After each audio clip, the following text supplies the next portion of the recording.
ফেনী সদর উপজেলার ফরহাদনগর ইউনিয়নের রেনেসা পরিষদের আয়োজনে রেনেসা মেধাবৃত্তি 2024 পুরস্কার বিতরণ, সনদ প্রদান উপলক্ষে কৃতি শিক্ষার্থী সংবর্ধনা ও ইসলামী সাংস্কৃতিক সন্ধ্যা অনুষ্ঠিত হয়েছে। 1 ফেব্রুয়ারি শনিবার আদর্শ উচ্চ বিদ্যালয় মাঠে অনুষ্ঠিত সংবর্ধনায় প্রধান অতিথি ছিলেন রোম কর্পোরেশন লিমিটেডের চেয়ারম্যান ও ফেনী ফোরামের সহসভাপতি দিদারুল আলম মজুমদার।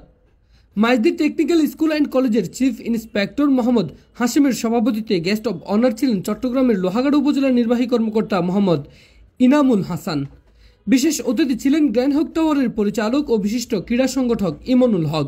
গেস্ট স্পিকার ছিলেন গ্লোবাল ইউথ পার্লামেন্ট সার্ক রিজিয়নের deputy coordinator engineer Hasan Mahmud.